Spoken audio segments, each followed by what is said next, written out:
नमस्कार। आज हम एक बहुत ही दिलचस्प कहानी देखने वाले हैं।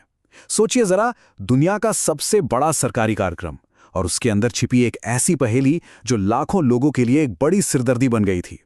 ये कहानी है एक छोटी सी कागजी मुश्किल की, जो एक बड़ी चुनौती बन जाती है। और मजे की बात यह है कि इसका हल भी वहीं से निकलता है जहां से समस्या शुरू हुई थी।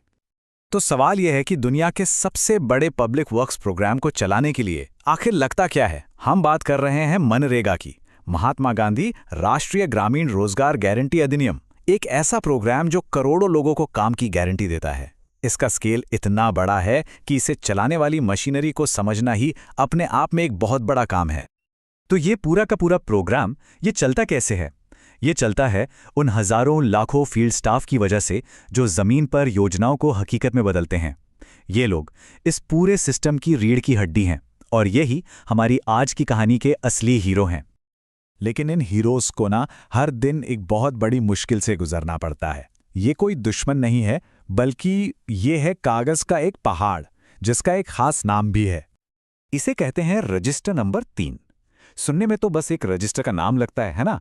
पर यह एक ऑफिशियल लॉगबुक है जिसे हर महीने हाथ से भरना जरूरी है। तो आखिर इसमें ऐसा होता क्या है? अच्छा, अब जरा देखिए कि इसमें लिखना क्या क्या पड़ता है।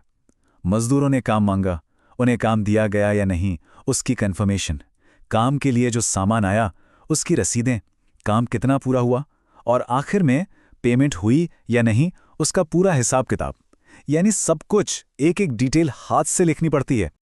और कहानी यहीं खत्म नहीं होती, यह और भी मुश्किल है। प्रक्रिया यह है कि पहले तो हर दिन की जानकारी एक रफ रजिस्टर में लिखो और फिर महीना खत्म होने पर वही सारी जानकारी एक पक्के ऑफिशियल रजिस्टर में कॉपी करो। सोचिए, एक ही काम दो बार, कितना ज्यादा समय और मेहनत लगती होगी। अब यहां मामला और भी पेचीदा हो जाता है, क्योंकि एक तरफ ये कागज की पुरानी दुनिया है और दूसरी तरफ है आज की डिजिटल डिमांड्स, और इन दोनों के बीच में वो फील्ड स्टाफ है जो सचमुच पिस रहा है। इस तस्वीर से ये दबाव एकदम साफ समझ में आता है। देखिए, एक तरफ तो है ये मैनुअल काम, रजिस्टर नंबर 3 को मेंटेन करना, और दूसरी तरफ हैं ये सारी डिजिटल जिम्मेदारियां, ऐप से ऑनलाइन अटेंडेंस लेना, काम की जगह की जियो टैगिंग करना, लगातार डेटा एंट्री, मीटिंग्स, ट्रेनिंग और भी न जाने क्या क्या। मतलब वो सच में दो अलग अलग दुनियाओं में एक साथ काम कर रहे हैं। लेकिन कहते हैं ना, जहां मुश्किल होती है हल भी वहीं कहीं आसपास ही होता है। तो इस बड़ी प्रॉब्लम का भी एक हल निकला, और वो भी बड़ा ही सिंपल और स्मार्ट। और इस सॉल्यूशन को देने वालों का जो तरीका है ना, वो बड़ा अलग है। वो साफ साफ कहते हैं, हम आपको कोई सॉफ्टवेयर नहीं दे रहे हैं, ये कोई प्रोडक्ट नहीं है, ये एक सर्विस है। तो सवाल उठता है, सॉफ्टवेयर क्यों नहीं, सर्विस क्यों? देखिए, इसके पीछे एक बहुत प्रैक्टिकल वजह है। सरकारी रिपोर्ट के फॉर्मेट बदलते रहते हैं। अब अगर कोई फिक्स सॉफ्टवेयर होगा तो जैसे ही फॉर्मेट बदला, डेटा मैच नहीं करेगा, एरर आने लगेंगे। लेकिन एक सर्विस, वो इन बदलावों के हिसाब से खुद को आसानी से एडजस्ट कर सकती है। और इसे इस्तेमाल करना, अरे इससे आसान कुछ हो ही नहीं सकता। बस व्हाट्सएप पर एक मैसेज करना है, जब भी फाइल चाहिए एक रिक्वेस्ट डाल दीजिए, और 2-3 दिन के अंदर आपको आपके रजिस्टर के फॉर्मेट के हिसाब से एक ready to use Excel file मिल जाएगी। और इसकी कीमत सिर्फ 500 से 1000 रुपए की वन टाइम सब्सक्रिप्शन फीस। इससे पता चलता है कि ये सोल्यूशन कितना सस्ता और जमीन से जुड़ा हुआ है। इस पूरे सोल्यूशन की जो सबसे बड़ी ताकत है ना, वो यही है, ये लोगों के पास खुद पहुंच रहा है, उसी प्लेटफॉर्म पर जो वो पहले से ही हर रोज इस्तेमाल कर रहे हैं। कोई नया ऐप नहीं, कोई अलग से ट्रेनिंग नहीं, बस एक सिंपल सा व्हाट्सएप मैसेज।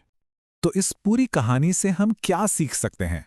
देखिए, ये सिर्फ एक रजिस्टर भरने की कोई आसान ट्रिक नहीं है, ये उससे कहीं ज्यादा बड़ी बात है।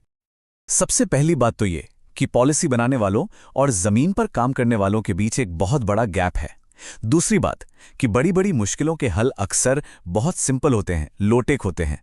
और ये भी कि असली इनोवेशन जरूरत से ही पैदा होता है, और ये कोई भी कहीं से भी कर सकता है।